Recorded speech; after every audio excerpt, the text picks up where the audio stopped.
Adapun rundown yang akan kami jalankan itu, yang pertama itu perkenalan kelompok, yang kedua ada video presentasi, yang ketiga ada sesi tanya jawab, yang keempat ada debat antar kelompok, dan yang kelima ada penyerahan hadiah, dan yang keenam adalah penutup.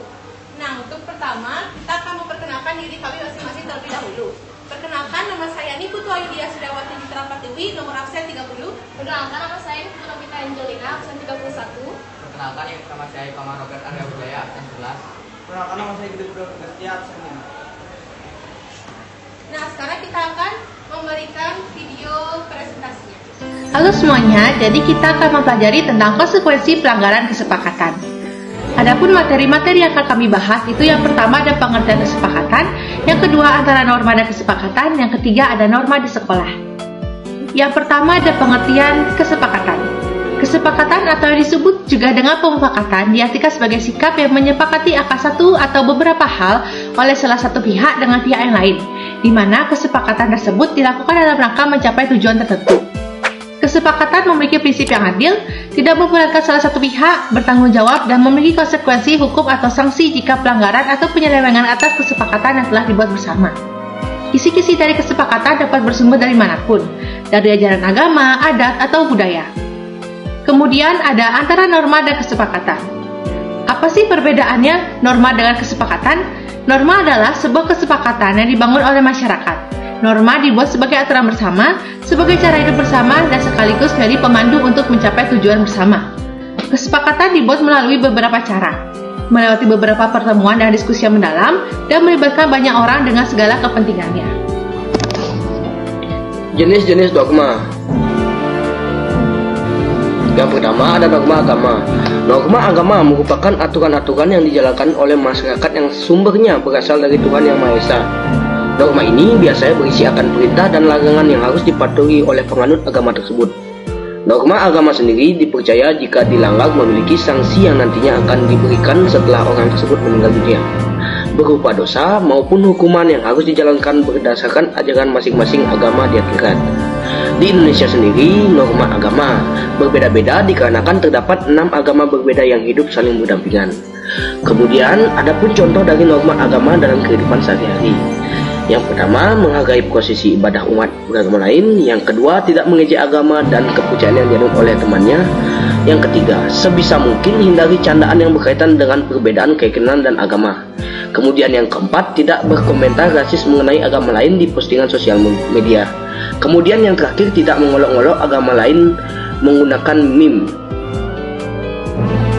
Yang kedua, ada norma kesusilaan. Norma kesusilaan merupakan aturan-aturan yang dijalankan oleh masyarakat yang sumbernya berasal dari hati nurani seseorang. Norma ini merupakan sesuatu yang kita jalani dan rasakan setiap harinya, yang dimana seseorang didorong untuk melakukan tindakan yang baik dan menghindari tindakan yang buruk. Intinya, norma ini memiliki tujuan untuk mengatur perbuatan atau tingkah laku yang dilakukan seseorang. Berdasarkan ajaran norma ini, biasanya orang yang melanggar akan mendapatkan sanksi berupa perasaan bersalah, penyesalan, atau bahkan dikucilkan di tengah masyarakat. Contoh dari norma kesusilaan dalam kehidupan sehari-hari: yang pertama, menolong orang yang terkena bencana alam. Yang kedua, bertanggung jawab pada kewajiban. Yang ketiga, mengutamakan kejujuran dalam setiap tindakan. Dan yang keempat, menjunjung tinggi kesetiaan. Yang terakhir, tidak melakukan tindakan asusila. Yang ketiga, ada norma kesopanan. Norma kesopanan merupakan aturan-aturan yang menekankan pada perbuatan seseorang untuk menjaga kesopan santunan, tata krama mereka, dan juga adat istiadat setiap individu. Hal tersebut dikarenakan Indonesia merupakan negara dengan beragam suku, budaya, dan adat istiadat yang berbeda-beda, dan hidup berdampingan satu sama lain. Tujuan diberlakunya norma kesopanan adalah penerimaan diri dari masyarakat, mampu menghargai orang lain, memahami hakikat dan tata etika dalam bergaul, dan mampu bersosialisasi dengan baik tanpa melanggar hal-hal yang tidak baik. Adapun contoh dari norma kesopanan dalam kehidupan sehari-hari adalah menghormati orang yang lebih tua, mengucapkan terima kasih jika sudah dibantu, menjaga privasi orang lain, tidak merampas milik orang lain, menjaga etika makan, dan tidak berbicara kasar dan marah-marah pada orang lain. Yang keempat, ada norma hukum. Norma hukum merupakan aturan-aturan yang dibuat oleh badan yang bertanggung jawab seperti pemerintah yang dikemas dalam bentuk undang-undang. Norma ini memiliki sifat yang memaksa guna menjaga dan melindungi kepentingan masyarakat. Norma ini diberlakukan untuk memastikan adanya keadilan yang diterima setiap orang dan menciptakan kehidupan masyarakat yang tertib, aman, rukun, serta damai. Karena sifat norma ini tertulis dan memaksa, maka jika aturan yang dilanggar, maka ada mendapatkan hukuman atau sanksi yang tegas dan sesuai dengan peraturan yang ada, seperti membayar denda atau dipenjara. Adapun contoh dari norma hukum dalam kehidupan sehari-hari adalah tidak melanggar aturan lalu lintas, menaati pasal-pasal yang berlaku, mengimplementasikan nilai Pancasila, membayar pajak, turut andil berpartisipasi dalam pemilu, dan menghormati hak asasi manusia. Norma di sekolah. Norma di sekolah disepakati oleh berbagai pihak, dari manajemen sekolah, guru, orang tua, peserta didik, hingga masyarakat. Norma hendaknya disusun dengan melibatkan berbagai pihak secara demokratis. Mereka bersama-sama berdiskusi. Semua pendapat ditampung dan didiskusikan secara demokratis pula. Kesepakatan yang dibangun harus mencerminkan kehendak bersama, bukan sebagai sarana untuk memaksakan sebuah kehendak tertentu oleh pihak tertentu. Semua pihak harus meletakkan norma yang dibuat sebagai tanggung jawab bersama. Semua bersepakat membuat norma untuk mencapai tujuan bersama. Sekolah atau lembaga pendidikan model apapun hendaknya menjadi contoh atau model yang tepat yang bisa dirujuk oleh masyarakat. Jangan sampai sekolah justru menjadi contoh buruk dari sebuah pemaksaan kehendak dalam membuat kesepakatan norma. Ini memang bukan sesuatu yang mudah, tetapi justru itu adalah tantangan dari sebuah komitmen sekolah untuk melayani. Bukan hanya melayani dalam bentuk pengajaran, tetapi juga melayani dalam bentuk pembelajaran kepada diri sendiri dan masyarakat luas. Berikut beberapa contoh perilaku yang sesuai dengan kesepakatan yang diatur dalam norma di lingkungan sekolah, yaitu datang ke sekolah tepat waktu, menggunakan seragam sesuai hari, mentaati semua tata tertib di sekolah, tidak ribut di kelas, menerapkan 5S, tidak membuang sampah sembarangan, dan tidak mengejek sesama teman. Sama seperti di masyarakat, pelanggaran norma di sekolah mendapatkan sanksi yang bermacam-macam, di antaranya menjadi celaan atau ejekan di sekolah, dikucilkan atau dijauhi oleh warga sekolah, mendapatkan hukuman yang berlaku sesuai tata tertib sekolah, ditandai sebagai orang yang tidak bertanggung jawab dan tidak disiplin, hilangnya kepercayaan terhadap orang yang melanggar norma tersebut.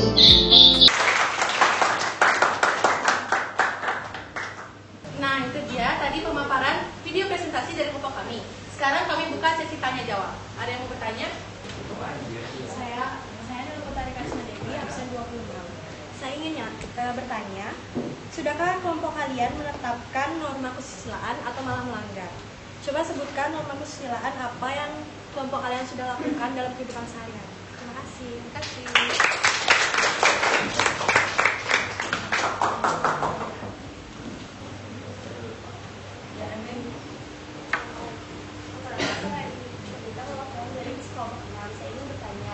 Kan kalau membuat norma itu harus sesuai dengan kesepakatan bersama. Bagaimana cara memastikan kalau semua orang itu sepakat dalam membuat norma? Apa yang kalian akan terjadi apabila ada salah satu pihak yang tidak setuju dengan kesepakatan itu tersebut?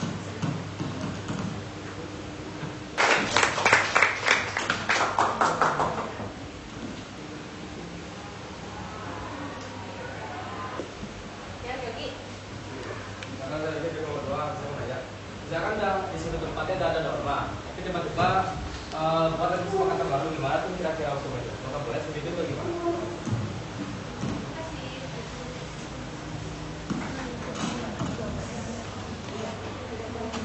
Oke, terima kasih. Terima kasih untuk yang sudah bertanya. Kita akan mendiskusikan dulu jawabannya. Nah, sekarang kita akan jawab pertanyaan dari teman-teman semuanya yang sudah bertanya tadi. Mulai dari pertanyaannya Risma. Sudahkah kelompok kalian menerapkan norma kesusilaan atau malah melanggar? Apa norma kesusilaan yang kelompok kami sudah lakukan? Menurut kelompok kami sudah melakukan norma kesusilaan. Salah satu contohnya yaitu dengan bertanggung jawab dengan kewajiban. Contohnya itu saat diberikan tugas, kelompok kami itu sudah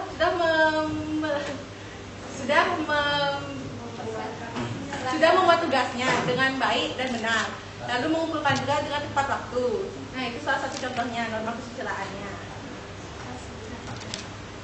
Izin menjawab pertanyaan dari Andin, bagaimana cara memastikan bahwa norma itu disepakati semua orang dan apa yang terjadi apabila ada yang tidak setuju? Nah, ini bisa dilakukan dengan cara voting suara terbanyak. Jika lebih banyak yang setuju dibanding yang tidak setuju, maka norma tersebut akan tetap diterapkan. Dan jika ada yang tidak setuju, maka bisa ditanyakan alasan kenapa dia tidak setuju dan bisa diperundingkan sampai ketemu solusinya. Namun, jika alasan dia tidak setuju itu tidak masuk akal atau terbilang aneh, maka norma yang disepakati lebih banyak akan tetap diterapkan atau tetap dijalankan.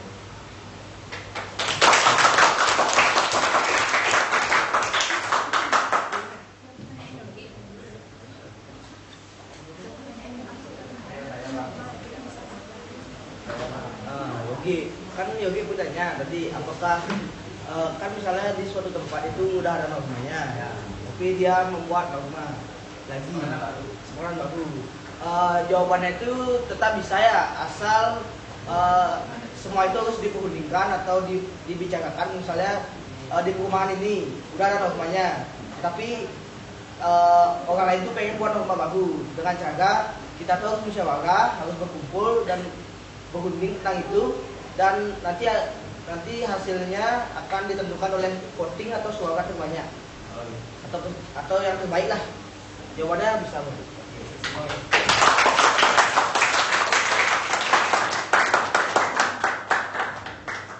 Nah, sekarang kita lanjut ke sesi debat antar kelompok. Mosinya itu Undang-Undang ITE membatasi norma kebebasan berpendapat dan berekspresi.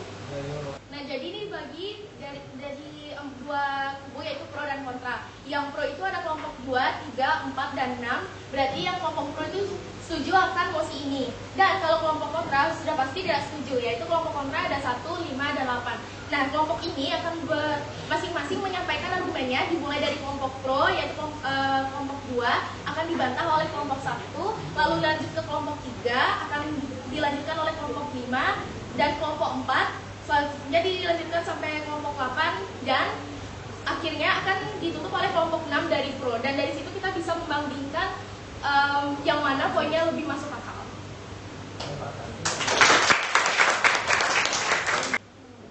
Nah, saya di sini sebagai moderator, yaitu sebagai pengawas sesi perdebatan dan sekaligus menilai kubu mana yang poinnya atau argumennya lebih masuk akal. Jadi di sini saya sebagai moderator yang mengawasi sesi perdebatan akan menilai sekaligus mengawasi dalam sesi perdebatan ini. Kita lebih menilai bukan yang benar yang salah, tapi yang mana lebih masuk akal. Oke.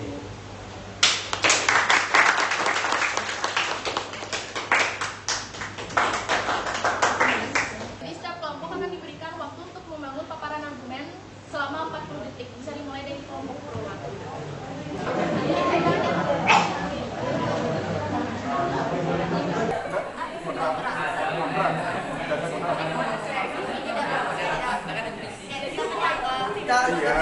Siap argumen baru.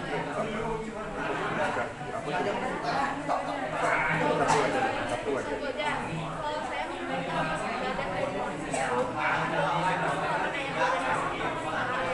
informasi dan transaksi elektronik tidak membatasi kebebasan masyarakat. Ya, silakan dilaporkan lagi.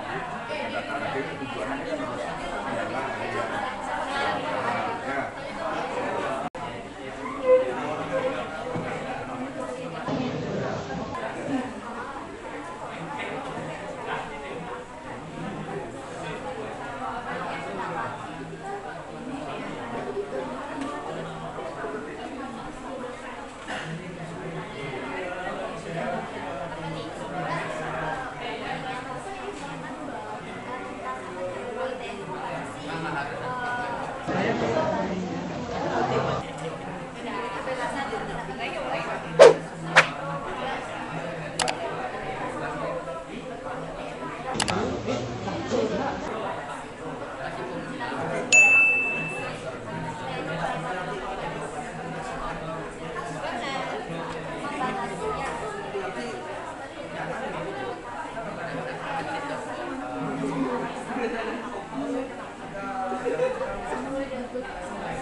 Nah,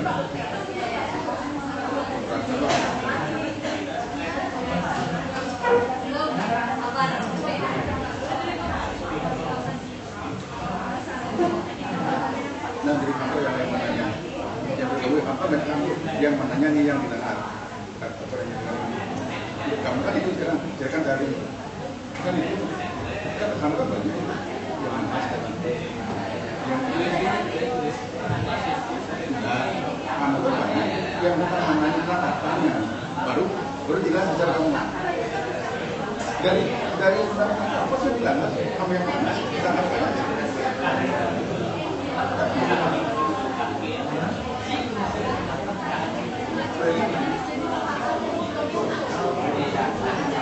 Baik, sekarang bisa dimulai sesi debatnya dari kelompok pro. Kelompok 2. Selamat pagi, silakan saya Yogi, perwakilan dari kelompok 2. Kami sudah berdiskusi tadi ya. Nah, kami kan apa itu mosi itu UU ITE itu membatasi norma kebebasan pendapat dan berekspresi. Nah, menurut kami itu bukan membatasi tapi meregulasi. Jika itu tidak dilakukan, itu bisa membuat dampak negatif. Misalnya kita komen di IG orang nih Pak ya. Misalnya di IG Jokowi, misalnya kita komen nih, wah Jokowi, kerjamu nggak bagus. Misalnya dengan kata-kata kasar, itu kan kayak nggak dibatasi. Itu ya terjadi jika tidak dibatasi. Itu kan memberikan dampak negatif. Misalnya Pak, misalnya untuk orang komen tersebut misalnya cari polisi, atau untuk Pak Jokowi itu misalnya kayak kena sakit hati, kena mental itu misalnya Pak ya. Itu adalah salah satu contohnya. Kira mau nambahin lagi? Jadi aku mau nambahin. Jadi kenapa kita setuju dengan mosi itu? Karena ketika kita sampainya di media sosial, kita itu kan sering banget ketemu dengan komen hate. Nah, jadi itu bakal memberikan dampak kepada orang yang kita komentari. Seperti dia akan mungkin sedih, sakit hati, lalu bisa juga yang lebih parah dia bunuh diri.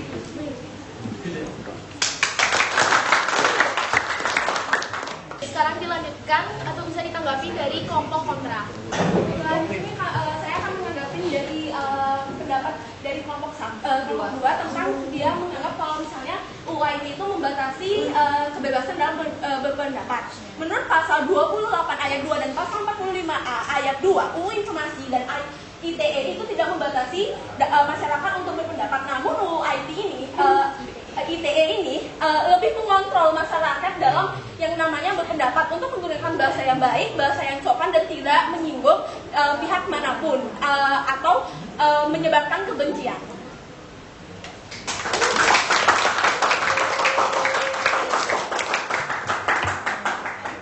Baik, silakan kelompok 3 dari kubu pro bisa menanggapi. Baik, kami dari kelompok pro, kelompok kami mendukung berpendapat bahwa UU ITE memiliki potensi untuk membatasi kebebasan berpendapat dan berekspresi sebagai berikut. Yang pertama, ada pentafsiran yang luas beberapa ketentuan untuk UU ITE seperti pasal 27 dan pasal 28. Kelompok kami mendukung UU ITE membatasi norma kebebasan dan berekspresi karena UU ITE dianggap belum memberikan jaminan atau kebebasan berpendapat masyarakat dalam kritikan. Oleh karena itu, banyak masyarakat kecil yang menutup suara untuk berpendapat. Dan kenapa masyarakat lebih berani berpendapat di sosial media? Karena identitasnya jarang diketahui oleh orang. Kemudian kepada pemerintah melalui sosial media, karena di UTE tersebut masih terdapat pasal-pasal karet yang menimbulkan multitafsir berbagai kalangan.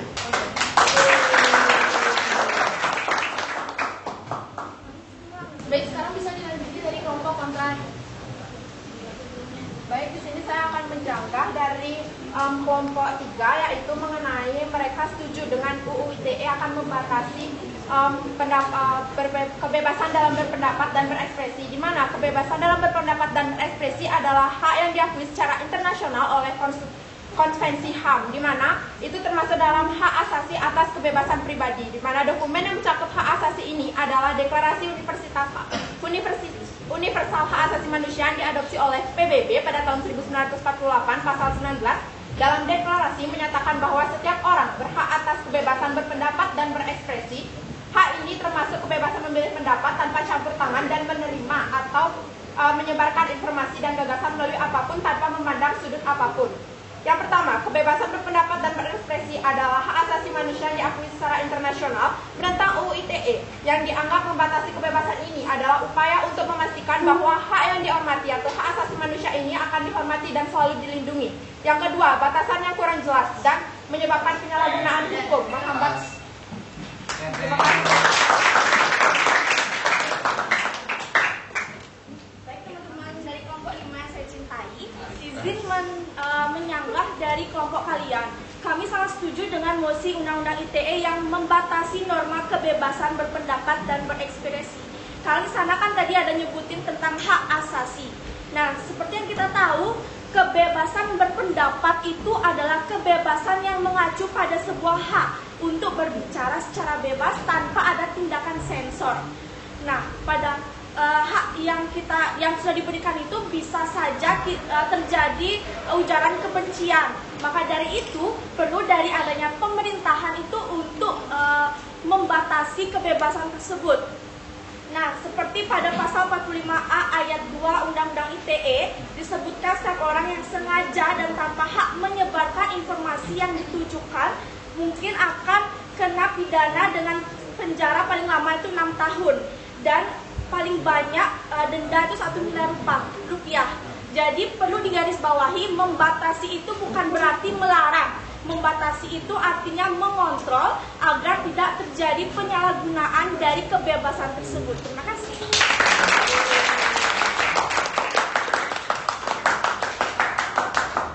Pertanyaan dari kelompok F, pendapat dari kelompok kalian.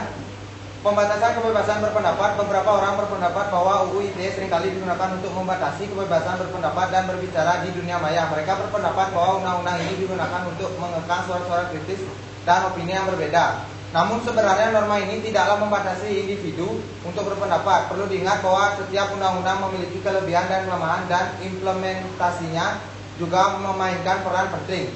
Penting untuk memastikan bahwa kebebasan berpendapat dan berekspresi dijaga dengan baik tanpa melanggar hak individu atau melukai pihak lain. Menurut kelompok kami, UU ITE membatasi norma kebebasan berpendapat dan berekspresi, tidak ada unsur mengkriminalisasi masyarakat dalam menyampaikan kebebasan berpendapat, hanya menekankan pada kebebasan berpendapat, namun informasi tidak boleh bersifat menyebarkan kebencian.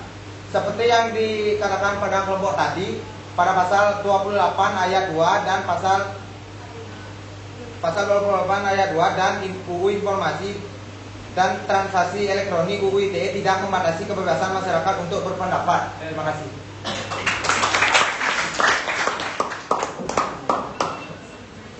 Baik, Dewan Juri yang terhormat, saya tidak setuju dengan apa yang dikatakan oleh kelompok 8. Karena dari kasus-kasus yang sudah terjadi sebelumnya, seperti yang kita ketahui bahwa sosial media menjadi wadah terbesar orang-orang dari seluruh Indonesia bebas berpendapat sesuai dengan catatan harus sesuai dengan isi hak asasi manusia dalam UU nomor 39 tahun 1999. Namun apabila tidak dibatasi, ketika melihat dampaknya, lebih banyak dampak buruk yang didapatkan dari pendapat dan ekspresi yang disampaikan pada seseorang. Karena tidak semua orang itu memiliki kemampuan berpikir kritis dan tidak semua orang itu dapat diyakini kebenaran dari opininya. Karena banyak sekali pendapat yang pada akhirnya memiliki hasil berupa ujaran kebencian yang hanya mengundang hal-hal negatif dalam pembincangan ini. Maka dari itu kelompok kami setuju dengan mosi UU ITE membatasi norma kebebasan berekspresi dan berpendapat.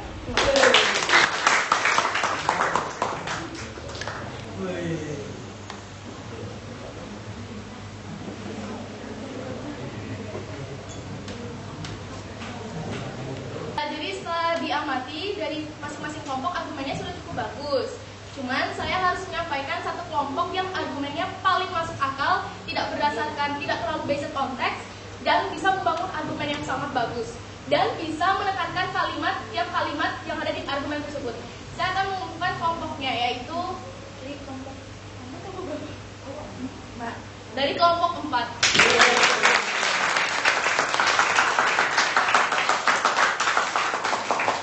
Silakan perwakilan dari kelompok 4 untuk maju ke depan.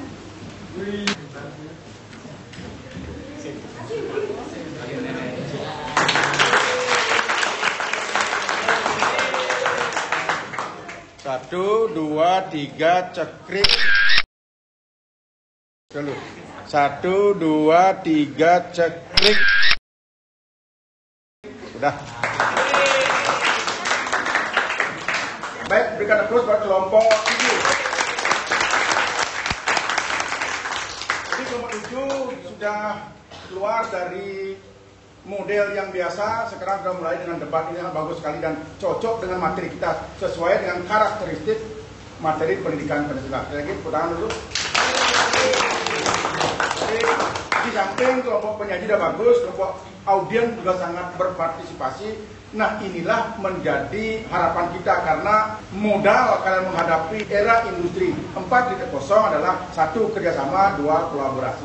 Kalian sudah mau berkolaborasi sehingga pembelajaran sangat bagus sekali walaupun waktu sangat tidak bersahabat. Nah, inilah salah satu kelemahan, kalau boleh saya bilang kelemahan dari kurikulum Merdeka. Waktu harus banyak punya sebenarnya. Paham ya? Kenapa harus banyak? Karena kamu selalu kurang waktu, karena kamu yang merancang pembelajaran, kamu yang melaksanakan pembelajaran sehingga lebih menyenangkan. Karena kamu menyenangkan sehingga tidak ingat dengan waktu. Beda kalau guru yang menerangkan, kamu pasti akan bosan, kamu pasti akan ngantuk dan tidak tertarik dengan materi. Tapi akhirnya apa? Dan saya yakin bahwa anak-anak di masing-masing kelompok pasti akan kecewa. Karena apa? Karena hanya diberikan 1 kesempatan untuk ngomong. Padahal Anda pasti ingin membantah argumen lawan kamu. Benar-benar? Tapi yang kita cari seperti sampai pada kelompok 7, yang kita cari bukan masalah benar salahnya, tetapi bagaimana anak-anak mampu membangun argumen. Mampu membangun argumen itu sebenarnya yang terpenting. Jadi argumen kalian seperti apa, kemudian Anda mampu pertahankan. Nah, cuman sayangnya ada satu kelemahannya. Apa itu? Kalian masih menggunakan media pembelajaran internet, menggunakan Google dalam membangun argumen, atau itu dibaca, itu kelemahannya. Mestinya anak-anak harus dengan kemampuan sendiri. Nah, inilah pentingnya sebuah budaya literasi. Jadi karena kalian jarang membaca, sehingga ketika ada masalah baru mencari solusi. Gara-gara Anda kurang wawasan sehingga mencari lewat internet jawabannya. Itu kekurangannya, tapi oke lah, tidak masalah. Nah, mudah-mudahan dengan belajar seperti ini anak-anak akan lebih mau meningkatkan lagi budaya literasinya. Apalagi sekarang kita dituntut budaya literasi. Kemudian nanti penilaian kita atau AM-nya, asesmen nasionalnya itu banyak numerasi dan literasi. Siapa tahu dengan model pembelajaran ini kalian akan muncul, tumbuh dalam diri kalian untuk belajar, mencari wawasan, belajar menambah wawasan dengan cara apa? Meningkatkan budaya literasi. Baik, itu dulu, kita berikan aplaus sekali. Saya akan menanggapi satu-satu ya, karena ini debat, tapi yang jelas sudah bagus semua, argumen sudah bagus semua, cuman perlu dielabor lagi, lebih kuatkan lagi dengan cara pemahamannya itu. Kadang-kadang kan ada satu kelompok, tapi saya lupa kemana itu, dia di pro atau kontra, tapi jawabannya tidak dia sadari bahwa jawabannya pro. Dia pengen kontra, atau mungkin tadi dia polisi kontra, itu jawabannya pro. Saya lupa itu. Tapi yang jelas itu ada. Maka ketika ada debat, lihat emosinya, Anda ada di mana. Itu yang perlu diingatkan. Baru bangun argumennya. Kalau emosinya adalah undang-undang ITE membatasi, ya membatasi berarti Anda kalau setuju benar-benar membatasi apa dasarnya. Kalau tidak setuju bahwa membatasi apa dasarnya. Oke. Itu yang saya sampaikan. Nah, sebelum saya ingin memberikan juga penguatan tentang pertanyaan dari yang bertanya. Tadi dari siapa namanya? Yogi. Apa Gi? Yang bertanya dari apa? Iya.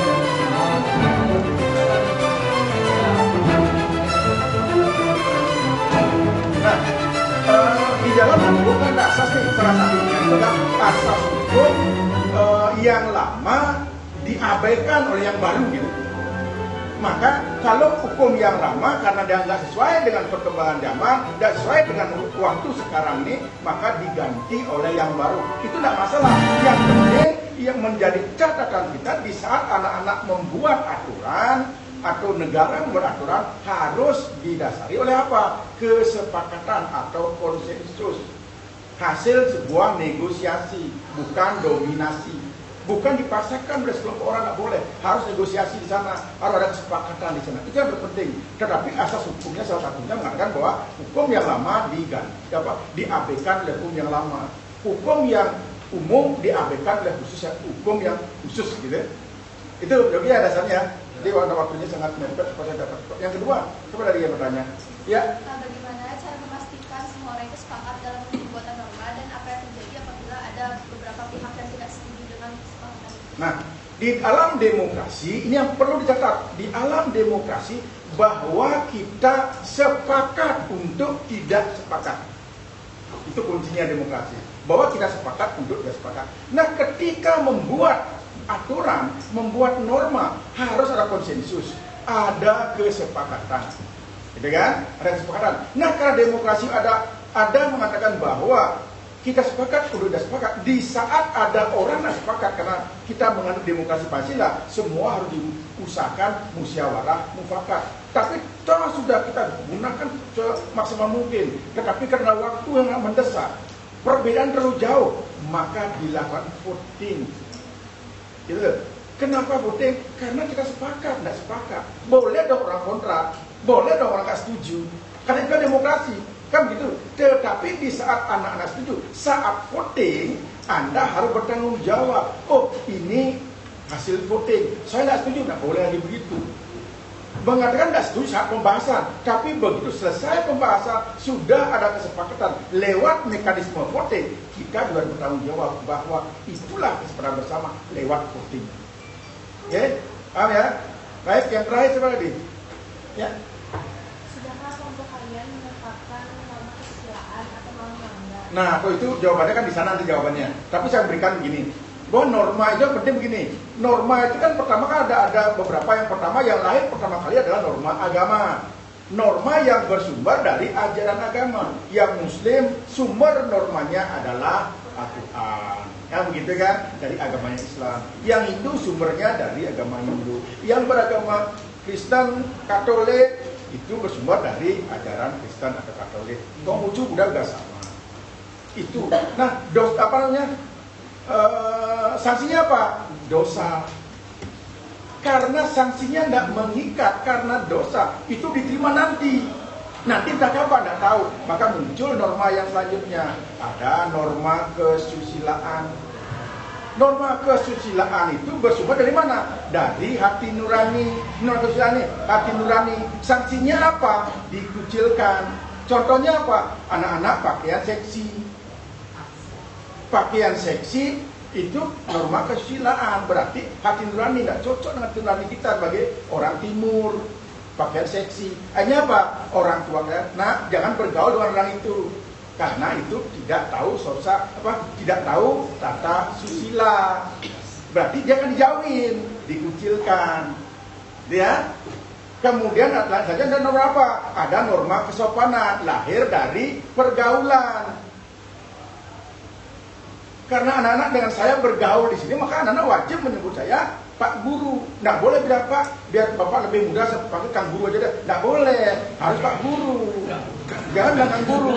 Ya biar aja lebih tua, nggak masalah di orang tua. Harus Pak Guru. Mungkin saja kalau saja kita nggak bergaul di sekolah ini, anak-anak mungkin memanggil saya Beli atau memanggil saya Om. Kan itu hasil pergaulan kita. Maka muncullah norma kesopanan. Kalau bilangan apa? Dicemooh. Ya kan? Ketika kamu ngomong ngawak, ngomong tidak sopan pada gurumu, kamu tidak tahu sopan santun, dicemooh. Nah, dari ketiga norma ini tidak kuat.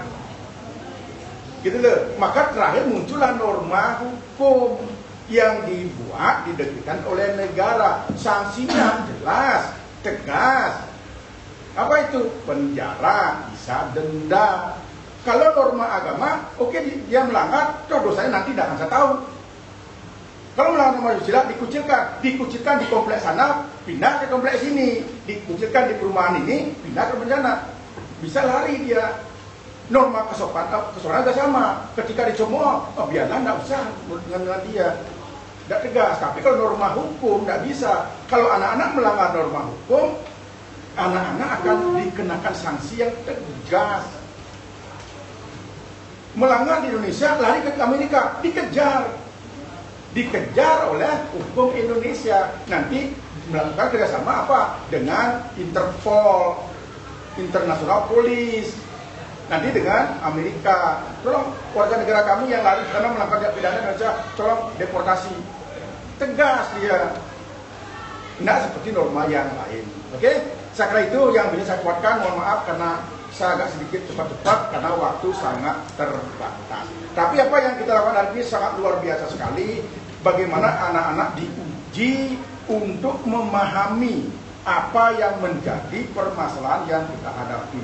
Jadi intinya bahwa anak-anak pada saat ini diajarkan bagaimana kita harus konsisten terhadap aturan. Ketika anak-anak nggak konsisten, nggak melakukan dengan benar, anak-anak melanggar, maka ada konsekuensinya.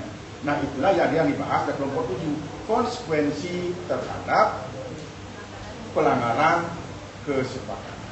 Oke, terima kasih anak-anak semua. Mudah-mudahan minggu depan lebih bagus lagi. Dan mari kita rencanakan bersama apa yang ingin kita bahas dengan cara apa. Sehingga pembelajaran lebih menyenangkan. Pembelajaran yang aktif, kreatif, efektif, dan menyenangkan. Baik, mari kita berikan aplaus buat kita bersama. Baik, terima kasih. Nah, kesimpulannya Indonesia terdiri dari keberagaman suku, ras, budaya, dan adat istiadat. Dari keberagaman itulah akan tercipta suatu norma yang ada di masyarakat. Adapun jenis-jenis norma yang ada di masyarakat yaitu mulai dari norma agama, kesusilaan, kesopanan, dan hukum. Sebagai sebuah kesepakatan, norma dibuat untuk dijalankan, bukan untuk dilanggar. Siapapun anggota masyarakatnya yang tercakup dalam wilayah norma harus melaksanakan kesepakatan yang dirumuskan dalam bentuk norma, baik tertulis maupun tidak tertulis. Itulah mengapa norma harus dibuat sebagai cermin dari kehendak bersama. Apabila ada yang melanggar norma, harus siap menerima konsekuensinya. Konsekuensi bukan hanya terhadap pelaku pelanggaran, tapi juga dampak yang timbul terhadap masyarakat. Salah satu dari norma-norma tersebut adalah norma di sekolah. Penerapan nilai dan norma di lingkungan sekolah harus didukung oleh guru, orang tua, serta pengelola sekolah. Guru harus memastikan bahwa nilai dan norma yang berlaku di sekolah dipraktekkan oleh siswa dan orang tua, yang harus mendukung anak mereka untuk menghormati nilai dan norma yang berlaku di sekolah. Dengan begitu, lingkungan sekolah akan menjadi lebih kondusif dan mendukung kemajuan peserta didik. Nah, itu dia materi yang kami paparkan tentang konsekuensi pelanggaran kesepakatan. Terima kasih sudah menyimak pembelajaran kali ini. Sampai jumpa!